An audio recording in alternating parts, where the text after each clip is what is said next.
Hi, beautiful people. You have to say it with me. Oh, I say it with you at the same time? Hi, beautiful people. Today we're addressing this article from biblicalgenderroles.com titled, Why a Wife Should Endure Painful Sex with Her Husband. Initially, I really didn't want to address this article or this website or this author because it's terrible and I hate it. On the other hand, I really wanted to address the realistic things about this article, what this brought up for me. And to do so, I wanted to introduce you to someone that can be an empathetic voice in this space. This is my friend Julian. He is a sex therapist. Say hello. Pleasure to meet you all. Thank you, Brenda. We are new friends, but I'm really blown away by his knowledge of sexuality and trauma and all of the things that are in this space that a lot of us as Christians are not familiar with because we're not taught. So we wanted to get into some of the scientific, physical, logistic things that this article brings up, as well as the spiritual side.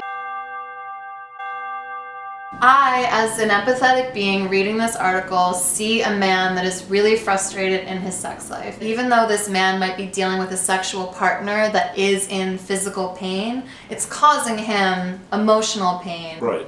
Deep pain. Especially if he's withdrawn to the point where he is denying his partner's pain and being so selfish as to overlook that and victimize himself because she can't be open to experiencing pleasure in a time where she's in pain. And men are being called out, and that's why men have to stand together and call other men out. Because the only way they're going to listen is if they see the elders and the people they respect taking these actions. What would you say to a man that is infuriated by the term feminist or infuriated by watching a video like this? Really look at the household that you grew up in and be honest with yourself.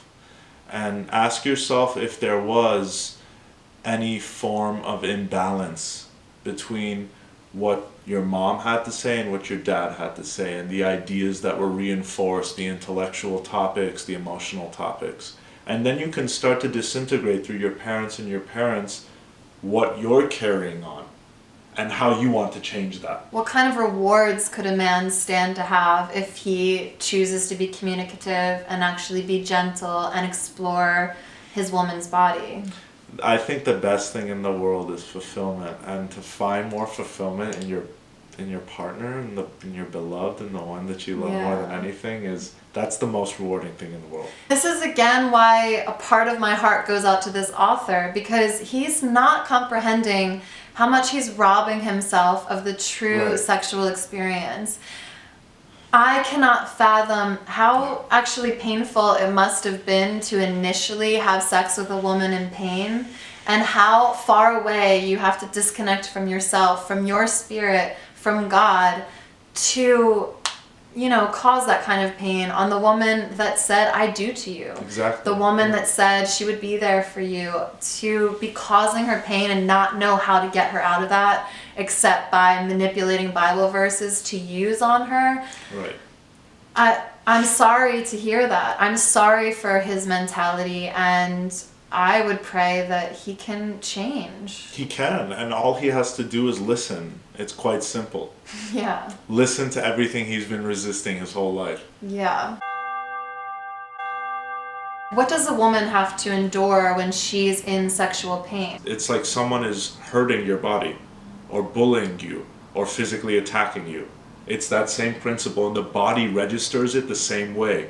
So you're actually causing more nerves to grow in certain areas, which is what tension is in the body. Really? Yes. Because the author does actually straight up say that there are instances where a woman might be crying potentially the entire time during sex. And he was basically saying that because women are supposed to be satisfying their husbands in this way, that she needs to endure that pain without crying. Right. Because her crying is bringing the man pain. As men, we need to start receiving women differently and start to listen to them. And so when you see that your partner is going through something traumatic or going through physical pain, the best way to address it is to open communication up. A lot of men love to have sex in those moments. Why? Because it's pleasure. It's easy to run away from pain and mask it with pleasure. Women don't respond to pleasure the same way men do.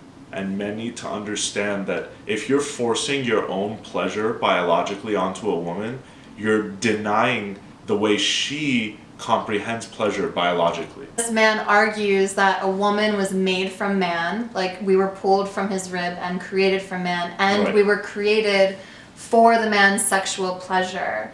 So I think a lot of women hit a state of complacency Yes. where they're like, I heard sex was amazing. It's not. End of story. We need to start to wake up to is that sex is supposed to be amazing. It should always be amazing. And if it's not, there's something wrong. And Yeah. it needs to be talked about. Yeah. Not just overlooked and It's true. I mean, even if it's mundane, that's okay. Yeah, that is as okay. long as it's not traumatic and abusive. Right. A lot of men in the Christian church don't acknowledge that women are worthy of pleasure. Right. And we as women often don't feel worthy of pleasure. I mean, my biggest argument for that is that the clitoris serves absolutely no other purpose except to bring us pleasure. Right? right? It serves no other purpose. Yes. Yeah. Pleasure is what gets women to the point of feeling safe. Yeah. In order to open up their body to a certain point where they can receive our full attention and not be in pain or crying or going through something traumatic, Yeah. which we perceive as right, but it's the complete opposite. Men have used sex to control women. And what that does is it puts the woman into a complete state of submission and Yeah. sedation. But the Bible literally says, submit to your husband. Well, I think that the men have manipulated the Bible into making it state that, but I don't think that that's what the Bible is actually trying to say. Because creation comes from women. Life comes from women. And our job as men is to hold space for the women's creativity, to make her feel absolutely secure, watched, and protected in every moment, knowing that your man will never cause you harm, will never put you in a place of feeling abused or traumatized. This man has cherry-picked from the Bible to manipulate these verses to all be about sex. He has verses in this that he alludes to that are purely about suffering pain and how it's godly to suffer pain. But those verses are not about being sexually submissive and allowing physical pain. Please consider the fact that Song of Songs is included in the Bible, this book that we hold on to for all these tenets and teachings and history, and stuck in there is this erotic novel by King Solomon. The entire purpose of the book is him reveling in physical love with a woman. Why on earth are we looking anywhere else in the Bible if we are Bible-believing Christians for a sex manual, for a manual on the way men and women are supposed to interact, if not Song of Songs? And Song of Songs does nothing but honor the woman. We also make the comparison of Jesus and the church being this divine example of love, and sex is supposed to be the manifestation of that love. So the beginning of this article, he does address that he never advocates for you to have sex with your wife right after she's had a baby, when she's had surgery, or when she's sick. That's great.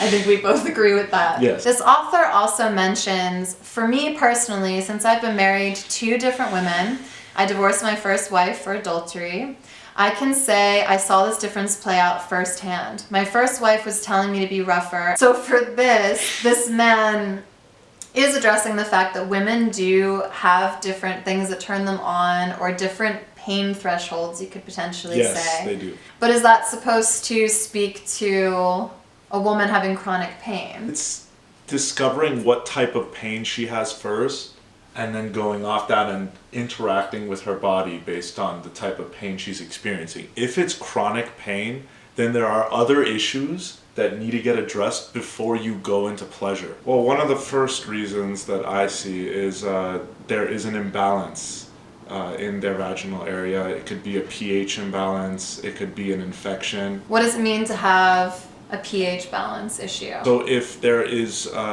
too much acidity in that area, it can cause an infection and it can host a range of different bacteria. Is that more the woman's responsibility or the man's responsibility? I think that there are certain areas where it's the woman's responsibility, and then as a man, you have to do the protecting, you have to do the researching in order to bring that information forward to your women so you can better serve her. One of the first things I would do is look at your own body. Your semen might be causing that imbalance. How so? So if the man has candida, or if the man has a yeast infection or any other type of infection, he's actually affecting the pH balance in his semen, which can then in turn affect his woman's pH balance. So ladies, if you're getting UTIs and bladder infections in your sexual relationship, there's something both you and your partner can do to heal this and figure this out. Yes, it's always 50-50.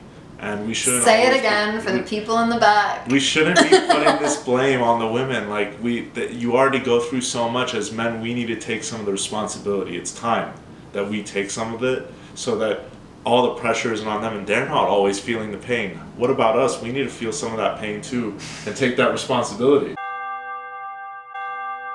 What if a woman has been subjected to rape or, God knows what, and she does not desire sex? Both parties have to understand at that point that there needs to be some level of therapy or mediation in order to work through that trauma. I'm obviously an advocate for prayer. I pray a lot, but a lot of times in the Christian church, again, we're told to just pray everything away. And you can have those miraculous moments where you are just healed in a second. I've experienced that at different times. But then there's other times where you have genuine childhood trauma, sexual trauma, trauma within the relationship you're currently in. Yeah. And there are people that have studied the science of the mind and actually know how to get you out of these things. Exactly. The best way to look at it is prayer is always intertwined with science, and God manifests through science. So you have to put your faith in science and psychology and therapy as well, because that's God acting out through humans and through the service we can provide to each other. Yeah, just because we're religious doesn't mean we have to be anti-intellectual. So many resources now, you have to seek them out. Yes. What if a woman has sexual trauma in her life and her partner is not being respectful of that and is still forcing sex on her? Well, the woman then needs to seek help and speak to a therapist. And if the husband is willing to come to therapy, then there might be a chance of them rectifying their relationship. But if you can't even get your husband to go to therapy or your partner to go to therapy, then it's going to be a long road, because what that's saying is they don't really want to change. Well, what could a man benefit from agreeing to go to a psychologist or a therapist? There's a chance at healing, and to see your partner heal should be above all else. Yeah, truly. Prayer is amazing and you can have that breakthrough, but a lot of times it's work to break through these things. Yes. The prayer is the communication with God and the intention that you're setting with yourself as well. And the work that you do is staying on that path. A lot of times as well in the Christian church we demonize, and when I say demonize, I literally mean we think it has demons all over it, to embrace anything that's not Western medicine. Yes. So the practice of breathing even could be associated with yoga, which could be associated with the devil. Inviting a man into your body, breathing could be incredibly helpful. That's not some new age practice. That's like bringing ease into your body, into your form, so you can actually have some comfort and letting someone in. Yes, and psychologically you're telling your body that it's safe. And so every time you want to check in with yourself and ask yourself, am I safe or not? Is my body comfortable around these people, around what's happening in this situation? Tap into your breath and you'll find out what your body's trying to tell you. And then you can remind your body by breathing, it's okay. Yeah. I've got you. You're safe. Always start at a point of ease. Going straight to sex or going straight to something that is very high on the pleasure scale is a shock to the body's nervous system. Now, if there's trauma that your partner is working through, you want to see where their threshold is. I know I've heard a lot about couples just looking each other in the eye as an exercise, just holding each other naked as an exercise. Yes, that's very powerful. Yeah, I mean, I've never done any of that. It sounds great. Everyone deserves to have intimacy that's that deep. Speaking of pulling apart, some women actually have like out-of-body experiences during sex. Yes, they do. This is normal. So can you explain that to them as far as trauma goes? Well, so the more physical pain, it causes her to leave her body. And the longer she's out of her body, she continues to have that response almost subconsciously to any form of trauma or irritability or discomfort she may be experiencing at any moment. So what eventually happens when someone is constantly disengaging from their body in order to endure sex? Can you have a spiritual connection with your partner if one person is doing that? There is no way that you can have a spiritual connection, and all it is doing is driving the one partner, the abuser, deeper into the abuse, justifying it, rationalizing it in whatever way they're doing, and then the person that is receiving it is getting pushed deeper and deeper into their trauma and disassociation. And what the disassociation does is you get to a space where you're completely numb. Yeah. You're not even there anymore. We can't demonize our bodies. Even though we are against the flesh in Christianity, our body is our vessel. This is how we walk through the earth. If we are receiving trauma and damage and pain, that is not being your highest self. That is not walking in true Christian faith. And if your partner is the one causing you that pain and that trauma, I would argue you are in an abusive situation. I would too. So in conclusion, again, I was really wary to touch on this article because I didn't want to give this individual more attention than he already gets. But I grew in compassion for the whole situation, and that's why I really wanted to introduce you guys to someone that's in the field of sex therapy. Thank you so much for being with us, Julian. My pleasure. Thank you guys so much for watching. I really hope you enjoyed our conversation. Please like, subscribe, share, donate to my Patreon if you can. We love you guys. God bless.